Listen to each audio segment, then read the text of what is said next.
Hey guys, so here we are, face forward video, right? Um, I am going to just give you an overview of what I've done for the last 5 hours because it's been a crap storm. I Earlier today I posted some things, and I've actually been posting for quite a few days about the spring tension and my thoughts around them being too stiff, causing a bow in the bed. Um, I still think that might be part of the problem, but not so much, or not as much as I thought. So what I did, and you can watch the three previous videos if you really want to see what I was going through, because I've learned not only some things about that, but more importantly, some other issues which have really jacked up my printer. So I'm in the recovery mode right now, printing a calibration cube to see if I've got things fixed. So here's where we are, and here's what I've learned.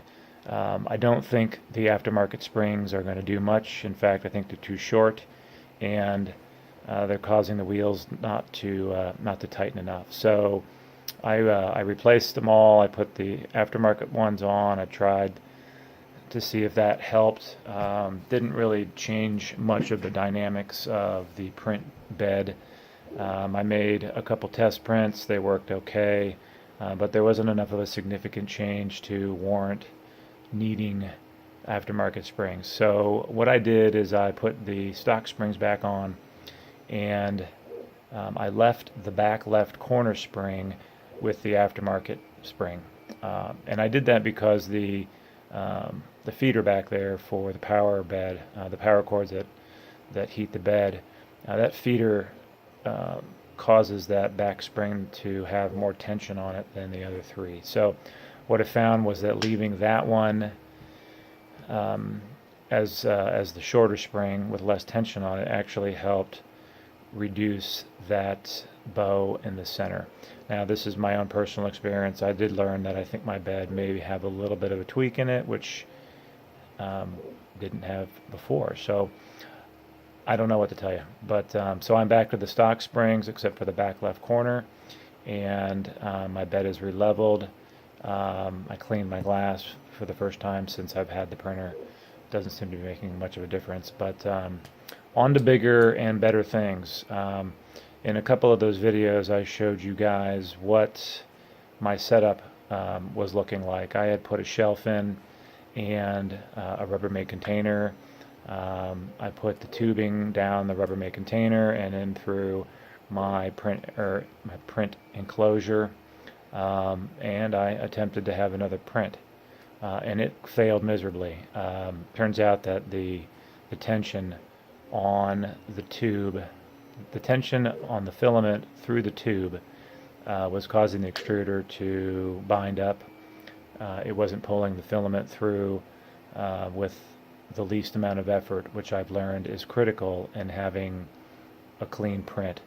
Um, this may just be a learning curve for me, but I have since taken that structure completely apart. I am back to the spool holder, the spool that attaches to the top of the control box for now, until I can put a different spool holder up on the rack. And I'll show you what I've done. My videos beforehand already show, but if I can't turn this around, I'm going to give you a view this way. So we're back to that spool holder on that control box, and it's just going through the side of my enclosure, and I just put a piece of tube there to keep it kind of in line. It helps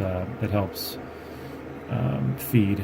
So I was making this video beforehand, and the extruder locked up again. So I am now printing again another filament cube. Man, the lighting makes me look really old. I'm coming back over here. Huh. So, okay, so what I've learned is that if there is any restriction whatsoever on the extruder it messes the retraction up and you end up with a horrible print. I'm on print number 4 now trying to get that corrected.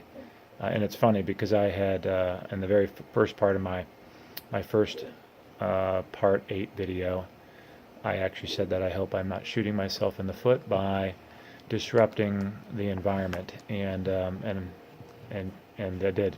So the environment is now hopefully in recovery mode, because I don't have time to be messing around with this thing. It needs to work. It needs to work while I'm not here, and it was doing that just fine until I decided to start tinker with it. So, truth be told, the stock setup with no friction on the filament feed has produced miraculous results for me, and now I'm battling with the changes that I made. So my advice at this particular point is to make sure that there's absolutely no restrictions in the way. Make sure that your filament has a clear line of sight, for lack of a better word, that it's not making any turns, curves, unnecessary changes in how it's getting to the extruder, because that is, from what I just learned, a big issue with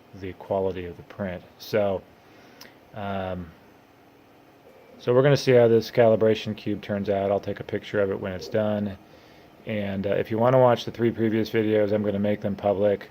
They're kind of all over the place. I was quite disappointed with the situation after what had happened, and then it compounded on itself with the environment change. So lesson learned, changing more than one thing at a time can cause just a bunch of other issues. So I'm going to keep doing this. I'm finding a lot of good stuff, trials and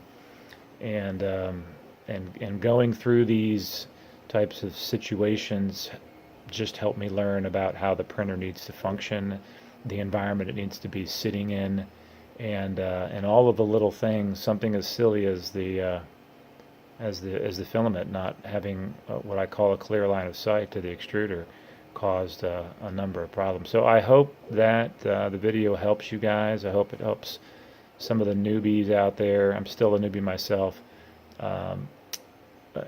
If everything else looks right and your filament is not feeding smoothly, that could be what I would call an outside problem that's not related to the printer setup itself. So I'll keep doing this. Talk to you guys soon. See ya.